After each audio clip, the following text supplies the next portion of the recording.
We continue now at the top of Daf Lamed Gimel Amud Aleph in Mesechet Nedarim. This is Nedarim Daf 33a. The Mishnah said that if a person is muder hana, that he can't get any benefit from food from another person, so then that's going to include any utensils, any kalim that are also related to food. And so the Gemara asks, min maichol neder, but the neder was only made from food itself. Why is it that something like an oven or a sieve, why is that prohibited as well? As the Mefarish says, min maichol atzmo neder, v'mai aser lashilo nafa, why can't he lend him out a sieve? V'hani lav maichol neder, that's not really food. And so the Gemara answers, Amar Rabbi Shimon ben Lakish, Rabbi Shimon ben Lakish says, Ba'omer hanoas ma'cholcha olai. What he says is the benefit of your food I'm taking upon me. The Mefarish says, hanoas ma'cholcha olai yehei aser. The benefit of your food is prohibited to me, and so that will in fact include the kalim. But the Gemara says maybe that's not to include the kalim. Ema shelo yilos chitin v'yitin al makaso. Maybe that additional language simply means that he's saying he can't chew up wheat for him and put it on the wound. So in other words, you're not going to actually eat the food, but you're going to benefit from the chitim, from the wheat, which is an actual food, in a different fashion. Maybe that's all that language means. The Mefarish over here says, what does it mean, the benefit of your food? It means, he shouldn't chew up his wheat, and put it on his wound. That's also benefit from your food. Still, why is it that he can't lend out to him a sieve, or something that's used for sifting? Why is that going to be a problem?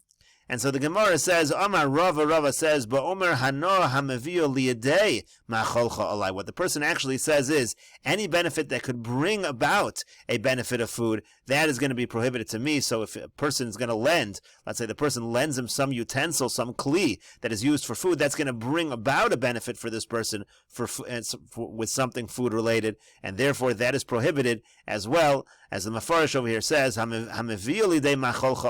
that will bring it to food is prohibited to me. A naf and a kvara, something that can bring food to a person. That's why he's not allowed to lend it to him, because that is considered getting a benefit from him in terms of a hana that brings to food.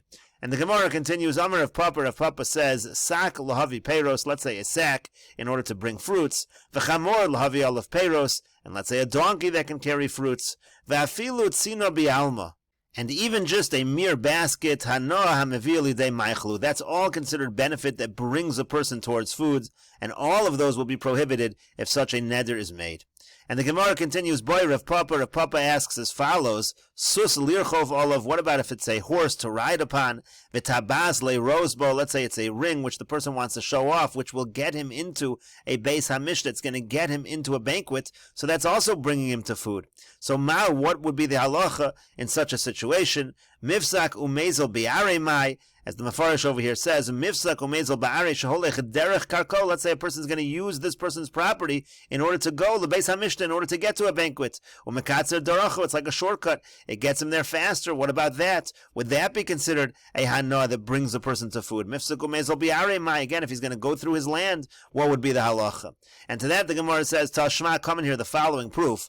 Aval mashe lo choluk v'talis nezamim v'tabos. The Mishnah said that in such a case, a person is allowed to lend to him a garment, a talis, nizamim, nose rings or rings. All of those things are going to be permitted. Those are not considered benefits that bring a person to food.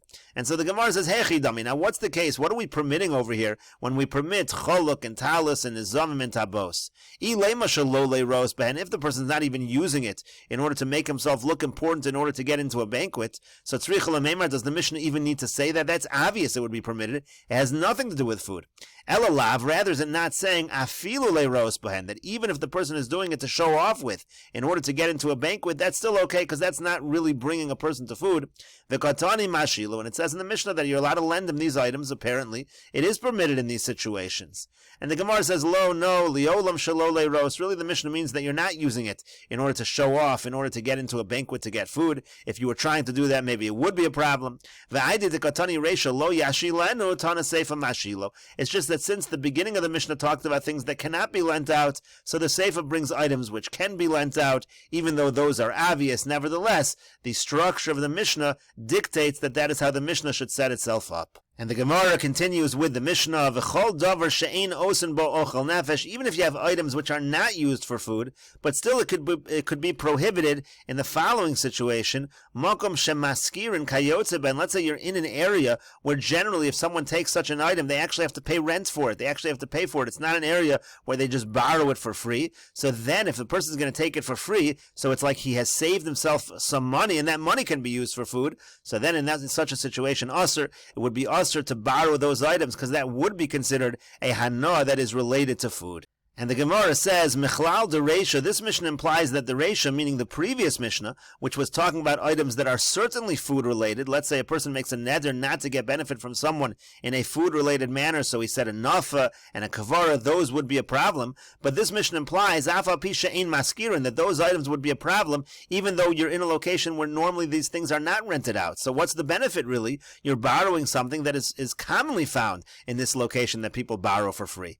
And so the Gemara answers, like it said on the previous Amud, Man Tana, who is the author of our Mishnah, Amar Rav Ada bar Rava, Rabbi Eliezer he. Rav Ada bar Rava says the author of our Mishnah is Rabbi Eliezer, and the Mefarish over here says, Man Tana, de afilu hachi aser, who is the Tana that says even in such a situation as it's aser? Rabbi Eliezer, again it's Rabbi Eliezer. Rabbi Eliezer is the one that says that even vitor, even a small amount of benefit, is a problem by Muder Hana, and the Mefarish explains Avol Seifa, but in the end of the Mishnah, to Katani Makom Shemaskir and Aser, there it's talking about in an area where it is normally rented out, so then it is Aser, Devrei HaKoli, that actually would follow everyone. The save of the Mishnah would follow everyone because it's a place, if it's a place where it's normally rented out, so there's a real monetary benefit to Hana Gemurihi. That is certainly a real Hana. And the Gemara continues with the Mishnah, Hamudar Hana mechaveru, if somebody's prohibited to get benefit from his friend through a neder, so shokelo es shiklo porei es chovo, he is allowed to pay his machatzis hashekel on his behalf. He's also allowed to pay off his debts on his behalf. Those are not considered to be benefits. The Gemara will explain this. Umachzer lo es aveda, so he's also allowed to return to him his lost object. That also is not considered to be a benefit. And again, the Gemara will explain.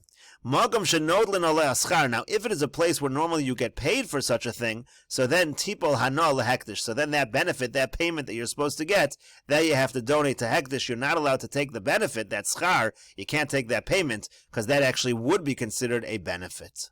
And the Gemara says, Alma, we see from the Mishnah, that when a person pays off another person's debt, it's not considered like he's giving him a benefit. It's as if he's chasing away a lion that is attacking the person. You're taking away something that could harm the person, but you're not necessarily giving him a benefit, v'shari, and therefore it is permitted. And the Gemara says, Ma'antana, who is the author of our Mishnah, Amr Rav Hoshia Zur. Rav Hoshia says this is the opinion of, and we'll continue with this discussion in the next video on Daf Lamed Gimel Amud Beis.